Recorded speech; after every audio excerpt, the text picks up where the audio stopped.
दोस्तों नमस्कार। स्वागत है आपका हमारे इस यूट्यूब मंच पर। दोस्तों, जब कप्तान फेल हो जाए और कप्तान के साथ साथ टीम भी फेल हो जाए, तो क्या ये वक्त आत्मविश्लेषण का होता है या उससे कहीं ज्यादा? अगर लोकतांत्रिक व्यवस्था में यदि कप्तान और टीम दोनों के फेल होने की घटना को जनता और राष्ट्र इन दोनों की मौजूदा परिस्थितियों की कसौटी पर कसने की कोशिश की जाए, तो मौजूदा दौर में सत्ताधारी पार्टी को क्या करना चाहिए, देश को क्या करना चाहिए और इन सब से आगे बढ़कर लोकतांत्रिक व्यवस्था में क्या रास्ता ढूंढा जाना चाहिए? दरअसल आज हम बात कर रहे हैं कि क्या भारत में कप्तान और टीम दोनों फेल हो गई है? क्या नरेंद्र मोदी और उनकी टीम पूरी तरह से फेल होती जा रही है? और आज बात नरेंद्र मोदी के साथ साथ नरेंद्र मोदी की उस टीम की भी होगी जो उनके प्रधानमंत्रित्व काल में लंबे समय से महत्वपूर्ण भूमिका में है। दिल्ली से लेकर देश के अलग अलग हिस्सों में जहां भी उन्होंने जिम्मेदारियां दी, उन जिम्मेदारियों में प्रमुखता से कुछ खास लोगों को स्थान दिया गया। लेकिन क्या खास लोगों की ये टीम नरेंद्र मोदी के साथ साथ एक तरफा तरीके से फेल होती जा रही है? आज हम बात नरेंद्र मोदी की टीम के सदस्यों की करें तो कई सारे नाम ऐसे दिखाई देते हैं जिन नामों का यदि जिक्र किया जाए तो असफलताओं की पूरी सूची आपके सामने आ जाएगी। और नरेंद्र मोदी की चर्चा के पहले, प्रधानमंत्री नरेंद्र मोदी की चर्चा के पहले नरेंद्र मोदी के सिपहसालारों की चर्चा जरूरी हो जाती है कि क्या ये सब एक साथ फेल हो गए हैं या धीरे धीरे फेल हो रहे थे, जनता को दिखाई नहीं दे रहा था? आखिर कौन है वो टीम, कौन है वो सिपहसालार जो दिल्ली से लेकर देश के दूसरे हिस्सों में लगातार असफलता दर असफलता हासिल करते जा रहे हैं, लेकिन टीम मोदी अपना भरोसा उसमें सामूहिक रूप से कायम रखता हुआ खुद को देख रही है? कौन है ये टीम मोदी? तो टीम मोदी की चर्चा में आज सबसे पहले हम चर्चा करेंगे उस नाम की जिस नाम के इर्द गिर्द कहा जाता है कि नॉर्थ ब्लॉक से लेकर साउथ ब्लॉक तक पूरी व्यवस्था घूमती है। और पूरी व्यवस्था को अपने एक इशारे पर घुमाने वाले उस शख्सियत का नाम है अजीत डोभाल। जो लोग भी पावर कॉरिडोर में है, जो लोग भी सत्ता के गलियारों की परिस्थितियों को समझते हैं और जो लोग भी पिछले 10-11 सालों से भारत की परिस्थितियों को राष्ट्रीय और अंतर्राष्ट्रीय स्तर पर मिशन मोड में अंजाम देने की हसरत पाले बैठे थे, क्या मिशन मैन नरेंद्र मोदी का मिशन मैन फेल हो गया है? एक बेहद काबिल आईपीएस अधिकारी, तमाम किस्से हैं इनके, लेकिन 80 साल की उम्र के करीब वो बताए जाते हैं। तो क्या 80 साल की उम्र में वो फेल हो चुके हैं? क्या अजीत डोभाल की भूमिका मौजूदा दौर में एक ऐसी भूमिका में तब्दील होकर रह गई है जो इस देश के भीतर ये हालात बनते जाएं कि सुपर कैबिनेट जैसी व्यवस्था में जिन लोगों को नरेंद्र मोदी ने सबसे ऊपर रखा, उसमें अजीत डोभाल का नाम बरबस लोगों की जुबान पर चढ़ जाता है? लेकिन क्या ये सुपर कॉप से सुपर सुपर कैबिनेट बनने का जो पूरा का पूरा सफर है, वो इस देश ने मौजूदा दौर में इनकी असफलताओं के साथ आत्मसात कर लिया है? कहां से बात शुरू की जाए? बात चाहे कश्मीर की हो, बात चाहे धारा 370 के सेक्शन बी को 5 अगस्त 2019 को हटाए जाने के बाद श्रीनगर लाल चौक से जो फोटो आ रही थी उस फोटो की हो, या फिर पहलगाम, उरी, पुलवामा और भी न जाने कितने, किस हालात में देखा जाए मौजूदा परिस्थितियों में अजीत डोभाल की भूमिका को, मैं अपने दर्शकों से पूछना चाहता हूं कि क्या आपने बतौर राष्ट्रीय सुरक्षा सलाहकार अजीत डोभाल की भूमिका को उस अनुरूप पाया जिस अनुरूप ये देश उनसे अपेक्षा रखता था? स्वाभाविक है कि 10 में 9 लोगों के जवाब इसी तरह के होंगे कि अजीत डोभाल अपनी भूमिका पर शायद खरे नहीं उतरे। लेकिन बात अजीत डोभाल तक ही नहीं है। अजीत डोभाल के अलावा भी बहुत सारे नाम हैं जिन्हें आप गिन सकते हैं। वित्त मंत्री निर्मला सीतारमण को क्यों छोड़ दें? उनकी चर्चा से हम बच नहीं सकते। प्याज की महंगाई पर तो भले ही वो ये कह के पल्ला झाड़ ले कि मैं प्याज नहीं खाती, लेकिन क्या इस देश के मैन्युफैक्चरिंग सेक्टर के की स्थिति को देख करके उससे पल्ला झाड़ा जा सकता है?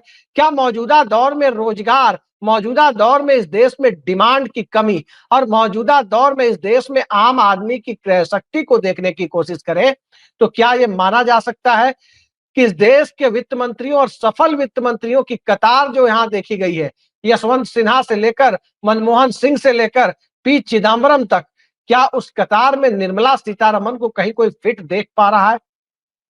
आज के हालात में 1991 से उड़ान भर रही अर्थव्यवस्था कहां जाकर के खड़ी है? इस देश की अर्थव्यवस्था का कहीं भगवान ही तो मालिक नहीं है। और तब जब डिमोनेटाइजेशन यानी नोटबंदी के बाद, जीएसटी लागू होने के बाद इस देश की अर्थव्यवस्था में रफ्तार पकड़ने के जो दावे किए गए थे, वो रफ्तार कहीं बैलगाड़ी के पहिए वाली रफ्तार में तो तब्दील नहीं हो गई। अर्थव्यवस्था का चक्का यदि बैलगाड़ी की रफ्तार से चले तो देश का चक्का बैलगाड़ी से भी धीमा हो जाता है। लिहाजा अर्थव्यवस्था को तो फर्राटा भरने वाली सड़कें और फर्राटा भरने वाले पहिए चाहिए, वो इंजन चाहिए। लेकिन क्या वो इंजन निर्मला सीतारमन के वित्त मंत्री रहते मिल पा रहा है? कम से कम इस देश में बजट को लेकर के मुझे याद आता है कि आम लोगों में जो जिज्ञासा होती थी कि आज बजट पेश होने वाला है, निर्मला सीतारमन के दौर में बजट कब पेश हुआ, ये लोगों को सोशल मीडिया और अखबारों से यदि पता लगने लगे कि आज बजट है या आज बजट होने वाला है या बजट पेश हो चुका, तो स्वाभाविक सी बात है कि नाउम्मीदी लोगों के बीच इस कदर घर करके बैठ गई है कि उन नाउम्मीदी के दौर में निर्मला सीतारमन इस देश में आशा और उम्मीद जगाने के लिए लोग उपयुक्त चेहरे के तौर पर उन्हें नहीं देखते। लेकिन बात यही तक नहीं है। आखिर अजीत डोभाल और निर्मला सीतारमन, इन दो नामों को ही हम क्यों देखें? जरा तीसरे नाम की तरफ भी चलते हैं।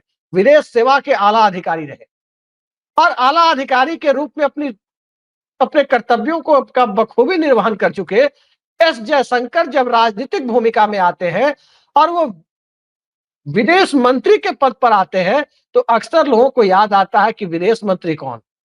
सरदार स्वर्ण सिंह, अटल बिहारी वाजपेयी, नरसिम्हा राव, इंदु कुमार गुजराल, दिनेश सिंह जैसे विदेश मंत्री। लेकिन आज विदेश मंत्री के रूप में आप किसे देख रहे हैं? जसवंत सिंह जैसे विदेश मंत्री को नहीं देख रहे, यशवंत सिन्हा को नहीं देख रहे। आज विदेश मंत्री के तौर पर किसे देखा जा रहा है? एस जयशंकर। पावर कॉरिडोर में इस बात की चर्चा अक्सर होती है कि नरेंद्र मोदी के दौर में विदेश मंत्रालय का रुतबा वैसा नहीं रहा जैसा कभी हुआ करता था। याद कीजिए आई.के. गुजराल का दौर, देवेगौड़ा और वीपी सिंह सरकार का दौर, जब इंदु कुमार गुजराल विदेश मंत्री हुआ करते थे। क्या जलवा हुआ करता था विदेश मंत्रालय और विदेश मंत्री का। आज क्या जलवा है विदेश मंत्रालय और विदेश मंत्री का। आम बोलचाल की भाषा में लोग इसे पीएमओ के एक सेक्शन ऑफिसर के दफ्तर से ज्यादा अहमियत देते हुए दिखाई नहीं देते। और विदेश मंत्रालय की लगातार असफलता, चाहे पिछले कई सारे मोर्चों पर हम देखते हुए चले और ताजा मामला पहलगाम के बाद और सीज फायर की परिस्थितियों तक आकर के देखे, तो अंतरराष्ट्रीय स्तर पर भारत का समर्थन क्यों कम हुआ? क्या विदेश मंत्रालय इस बात के लिए जवाबदेह नहीं है? कोई बड़ा देश भारत के पक्ष में खुलकर सामने क्यों नहीं आया? पड़ोस का कोई देश, कोई भी भारत का निकटतम पड़ोसी इक्का दुक्का को छोड़ दे तो ज्यादातर भारत के विरोध में या न्यूट्रल रहना ही पसंद क्यों किए? क्या इन सवालों का जवाब विदेश मंत्रालय के पास है? याद रखिए, पूरी दुनिया में जहां कहीं भी विदेश नीति की बात होती है, जहां कहीं भी, और विदेश मंत्री की सफलता की बात होती है, तो सबसे पहला पैमाना विदेश मंत्री या विदेश मंत्रालय की सफलता का वही होता है कि आपके अपने पड़ोसियों के साथ संबंध कैसे हैं। अटल बिहारी वाजपेयी कहा करते थे कि आप दोस्त और दुश्मन तो चुन सकते हैं, दोस्त और दुश्मन बदल भी सकते हैं, लेकिन पड़ोसी आप नहीं बदल सकते। तो पड़ोसियों के साथ, ठीक है, एक तरफ पाकिस्तान की भूमिका को आप परे रखें, लेकिन पाकिस्तान के अलावा भी तो कई सारे देश हैं। कहां गया बिम्स्टेक? कहां है सार्क? और बिम्स्टेक और सार्क के सदस्य देशों में कितनों के साथ भारत के मजबूत संबंध है, और कितनों ने सीज फायर के पहले ऑपरेशन सिंदूर हुआ, उस ऑपरेशन सिंदूर पर भारत के पक्ष में खुलकर खड़े होने का साहस दिखाया? ये क्या विदेश मंत्री की सफलता या असफलता का पैमाना नहीं हो सकता? आज की तारीख में अमेरिका को देखें, या जब से लोग देख रहे हैं अमेरिका को, जब भी अमेरिका में सत्ता परिवर्तन होता है, सबसे पहले लोगों का ध्यान किस पर जाता है? सेक्रेटरी ऑफ स्टेट यानी विदेश मंत्री कौन बना। पूरी दुनिया में अमेरिकी राष्ट्रपति के अलावा अमेरिका में किसी को लोग जानते हैं, वो विदेश मंत्री को जानते हैं कि कौन आया, कौन है, हिलेरी क्लिंटन कब रही और वॉरेन क्रिस्टोफर कब रहे, सब लोगों के जहन में ताजा होता है। स्ट्रोब टॉलबोट कब सहायक विदेश मंत्री रहे, यहां तक लोगों को पता होता है। लेकिन आज भारत के विदेश मंत्रालय के बारे में आप देख सकते हैं कि क्या कर रहे हैं। कुछ साल पहले एक टीवी इंटरव्यू में उन्होंने एक कह के बड़ी जगहसाई भी करा ली थी। जब चीन से संबंधित सवाल पूछा गया तो उन्होंने सीधे सीधे कहा कि साहब उनकी तो ताकत हमसे कई गुना आर्थिक ताकत ज्यादा है। क्या यह विदेश मंत्री का बयान होना चाहिए? लेकिन यह भारत के मौजूदा विदेश मंत्री का बयान। अब जरा विदेश मंत्री जयशंकर साहब से आगे चलकर देखने की कोशिश करें। चौथे मंत्री, चौथे नेता, और अमित शाह जिन्हें कहते हैं नरेंद्र मोदी के सबसे विश्वस्त सलाहकारों में से एक, तकरीबन 3-4 दशकों का पुराना संबंध। लेकिन बतौर यूपी भाजपा प्रभारी, बतौर गुजरात के गृह राज्य मंत्री, बतौर भाजपा के राष्ट्रीय अध्यक्ष और बतौर देश के गृह मंत्री, क्या आज की तारीख में पुरानी तमाम भूमिकाओं को परे रखकर यदि भारत के गृह मंत्री की भूमिका के बारे में हम चर्चा करें तो मणिपुर इन्हीं के कार्यकाल में आपने देखा। केंद्र शासित प्रदेश जम्मू कश्मीर की कई घटनाएं आपने इन्हीं के कार्यकाल में देखी। अब उमर अब्दुल्ला सरकार पर तोहमत नहीं मढ़ी जा सकती कि उनके राज में हुआ। उनके हाथ में तो पुलिस नहीं है, वो तो दिल्ली की केजरीवाल या रेखा गुप्ता सरकार जैसी सरकार वहां है, जहां पुलिस भी, जहां प्रशासन भी, जहां इंटेलिजेंस भी, सब कुछ गृह मंत्रालय के नियंत्रण में चलता है। क्या हो रहा है गृह मंत्रालय में और किस तरह से गृह मंत्रालय भारत की आंतरिक सुरक्षा, कश्मीर जैसे राज्य, पूर्वोत्तर की स्थिति, मणिपुर की स्थिति, इन सब मामलों में खुद को पा रहा है। इन सब को देखने की कोशिश करें तो सरदार पटेल से लेकर के बाद के दौर के जितने गृह मंत्रियों का आप जिक्र करें, यदि मुफ्ती मोहम्मद सईद का नाम छोड़ दें तो उसके बाद असफल गृह मंत्रियों की सूची में अमित शाह का नाम डाला जाना मौजूदा परिस्थितियों की एक मांग बनती जा रही।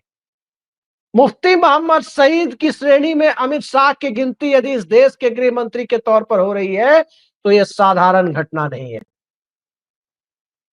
तो आज की स्थिति में चाहे भारतीय जनता पार्टी के लिए जितने भी चाणक्य रूपी भूमिका का निर्वाह अमित शाह ने किया हो, गृह मंत्री के तौर पर अमित शाह की भूमिका क्या है, यह देश उन्हें इस कसौटी पर देखने की कोशिश कर रहा है। तो साफ दिखाई देता है कि अमित शाह अब उस तरह की भूमिका में उस तरह से फिट नहीं दिखाई दे रहे जिस तरह से यह देश एक गृह मंत्री के तौर पर किसी से उम्मीद करता है। इस देश में तो यह रवायत रही है कि जब आतंकी हमले होते थे तो सूट बदलने का बहाना ही सही, लेकिन गृह मंत्री की रुखसती कर दी जाती थी। लेकिन आज की तारीख में क्या आपने देखा, पहलगाम हुआ, मणिपुर हुआ, दिल्ली के सीलमपुर इलाके में क्या हुआ था कुछ साल पहले, क्या कभी आपने देखा कि गृह मंत्री की रुखसती के लिए प्रधानमंत्री ने कोई प्लेटफॉर्म तैयार किया हो? नहीं किया। तो एक ये नाम भी, प्रधानमंत्री के बेहद विश्वस्त का नाम, अब सत्ता की तरफ से, सरकार की तरफ से फेल होने वाले लोगों की सूची में, प्रधानमंत्री के बेहद करीबियों की उस सूची में रख सकते हैं। लेकिन ये सूची इतने पर ही खत्म नहीं होती। अगर इस सूची में बनारस के पड़ोस के सांसद रहे, अब सांसद नहीं है, मनोज सिन्हा का नाम यदि न लिया जाए तो यह सूची पूरी नहीं होती। मनोज सिन्हा का नाम इसलिए भी जरूरी हो जाता है कि 2G स्पेक्ट्रम के मामले को जिस तरह से उस वक्त के सीएजी ने बढ़ा चढ़ाकर पेश किया, बाद में माफी भी मांगी, इसके कारण मनमोहन सिंह की सरकार चली गई। भ्रष्टाचार का लेवल मनमोहन सिंह पर उस झूठे आरोप के बाद चस्पा हुआ जिसे न्यायालय ने कहा कोई घोटाला ही नहीं था, और विनोद राय जो उस वक्त के सीएजी थे उन्होंने सरेआम माफी मांग ली। लेकिन सत्ता परिवर्तन हो गया, संचार मंत्रालय का मामला था जो कांग्रेस के पास नहीं डीएमके के पास था यूपीए के दौर में, जिस वक्त का वो मामला था। ए राजा मंत्री हुआ करते थे, लेकिन ए राजा की जगह नरेंद्र मोदी सरकार ने मनोज सिन्हा को दी थी। मनोज सिन्हा संचार मंत्री रहे, कितने सफल थे कितने असफल थे, आज उस भूमिका की चर्चा हम नहीं करेंगे। लेकिन आज जिस भूमिका में है उस भूमिका में उनकी सफलता या असफलता को देखना जरूरी हो जाता है। कैसे जरूरी हो जाता है? जम्मू कश्मीर अक्टूबर 2019 से केंद्र शासित प्रदेश है, और जब केंद्र शासित प्रदेश है तो पुलिस से लेकर इंटेलिजेंस तक गृह मंत्रालय के हाथ में जो चीजें हैं वो सारी चीजें केंद्र सरकार के प्रतिनिधि के तौर पर वहां मौजूद उपराज्यपाल मनोज सिन्हा के अंडर में। बावजूद इसके पहलगाम कैसे होता है, बावजूद इसके कश्मीर की परिस्थितियां सामान्य क्यों नहीं होती है, बावजूद इसके तमाम तरह की ऐसी परिस्थितियां क्यों क्रिएट होती है कि कहा जाता है कि मनोज सिन्हा श्रीनगर में नहीं दिल्ली और गाजीपुर में ज्यादा वक्त बिताते हैं। कैसे मान लिया जाए कि मनोज सिन्हा एक सफल उपराज्यपाल है? उमर अब्दुल्ला राज्य के मुख्यमंत्री हैं, लेकिन उनके हाथ में क्या है? कुछ नहीं। गृह मंत्रालय के हाथ में जो पुलिस है, उनके हाथ में जो राज्य की इंटेलिजेंस है, सुरक्षा बल है राज्य के, वो सब कुछ अमित शाह के साथ साथ मनोज सिन्हा के नियंत्रण में। यूं कहें कि सीधी रिपोर्टिंग अथॉरिटी मनोज सिन्हा है, जिनके पास ये सारे लोग रिपोर्ट करते हैं। लेकिन क्या कोई इस बात को स्वीकार करेगा कि मनोज सिन्हा अपनी भूमिका के साथ न्याय कर रहे हैं? क्या मनोज सिन्हा को जम्मू कश्मीर में उस तरह के उपराज्यपाल के रूप में लोग देखने के लिए तैयार है, जिस तरह से कश्मीर में कभी राज्यपाल के रूप में लोगों ने जगमोहन को भी देखा था और कभी दूसरे लोगों को, जनरल केवी कृष्णा राव और दूसरे लोगों को भी देखा था? स्वाभाविक है कि नहीं है। तो क्या मनोज सिन्हा भी उन असफल लोगों की सूची में अपना एक प्रमुख स्थान रखते हैं? और इस देश में यदि जो नाम मैंने गिनाए, चाहे अजीत डोभाल का नाम हो, निर्मला सीतारमण का नाम हो, मनोज सिन्हा का नाम हो, एस जयशंकर का नाम हो, अमित शाह का नाम हो, ये 5 नाम जो आप देख रहे हैं, ये तकरीबन यानी आधा दर्जन नाम जो लगभग देख रहे हैं, इन नामों की असफलता के बावजूद प्रधानमंत्री नरेंद्र मोदी ने साइडलाइन क्यों नहीं कर रहे? ऐसी टीम के साथ मैच जीतने की कोशिश वो क्यों कर रहे हैं, जो टीम पूरी तरह से असफल होती हुई दिखाई दे रही है? आज की तारीख में यदि टीम असफल हो रही है तो कप्तान की चर्चा हम कैसे छोड़ सकते हैं? क्योंकि कप्तान की भूमिका में तो नरेंद्र मोदी है, और नरेंद्र मोदी की जो कप्तान की भूमिका है, क्या उसे आप मान सकते हैं कि मौजूदा दौर में सत्ता, सिस्टम, व्यवस्था, लोकतांत्रिक मर्यादाएं, संवैधानिक संस्थाएं और सिविल सोसाइटी यानी नागरिक समाज, क्या ये सब एक दूसरे के ऊपर परस्पर विश्वास के साथ लोकतांत्रिक आदर्शों के अनुरूप काम करने की स्थिति में? क्योंकि किसी भी डेमोक्रेटिक सेटअप में सत्ता के शीर्ष पर विराजमान व्यक्ति की सफलता और असफलता उसी से आंकी जाती है जब संस्थाओं के बीच परस्पर भरोसा हो, और संस्थाओं के बीच परस्पर भरोसा तभी होता है जब व्यक्ति लोकतांत्रिक ढांचे में पूरी तरह से डूबा हुआ, सराबोर होता है। लेकिन एक तरफ तो टीम फेल हो रही है और उस फेल होने वाली टीम पर लगातार भरोसा जताया जा रहा है, और उस भरोसा जताने वाली टीम के पीछे नरेंद्र मोदी सरकार की मजबूरी है या लाचारी, ये जानने के बाद, ये समझने की कोशिश करने के बाद जरा चीजें ज्यादा आसानी से साफ होती।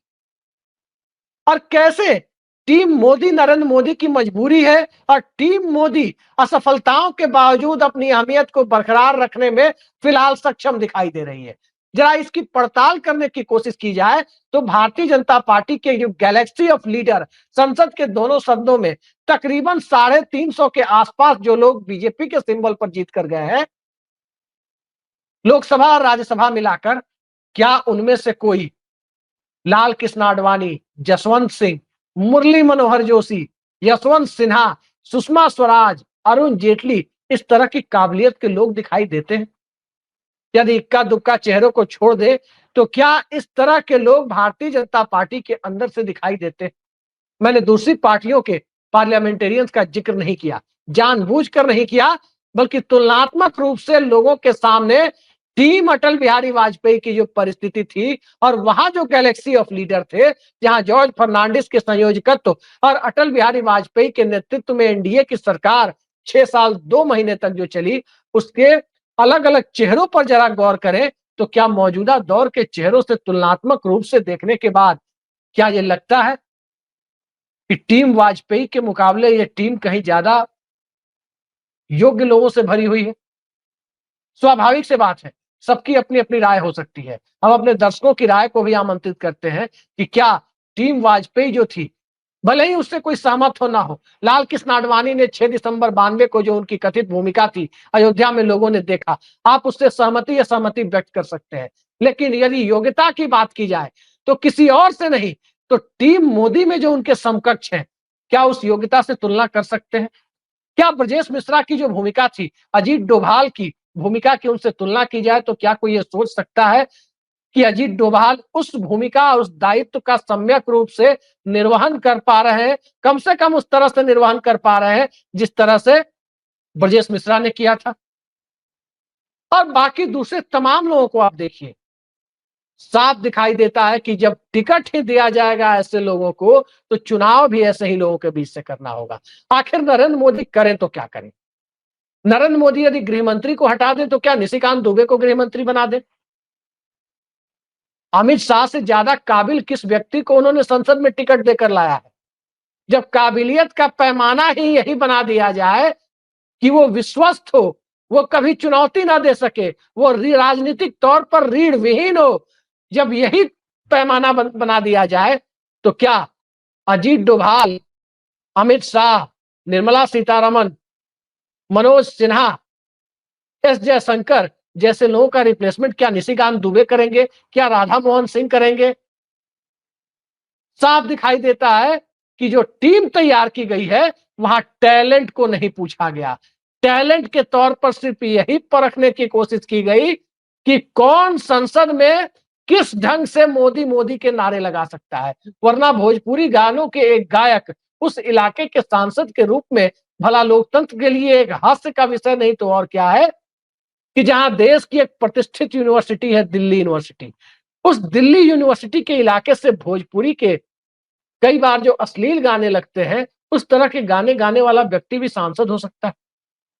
कल्पना करके देखिए कि आज की परिस्थितियों में आखिर नरेंद्र मोदी हटाएं तो बनाए किसे? लेकिन यह भी याद रखना होगा कि इस लाचारी के लिए, इस सिस्टम के लिए पढ़े लिखे और टैलेंटेड लोगों को दबाने के की एक पूरी की पूरी प्रक्रिया को अडॉप्ट करने के लिए कोई और उत्तरदायी नहीं है, कोई और जिम्मेदार नहीं है, खुद नरेंद्र मोदी जिम्मेदार। तो आज की तारीख में टीम मोदी क्या असफल हो गई है? इस पर हम अपने दर्शकों की राय चाहेंगे कि उन्हें क्या दिखाई देता है। आज के लिए इतना ही। नमस्कार।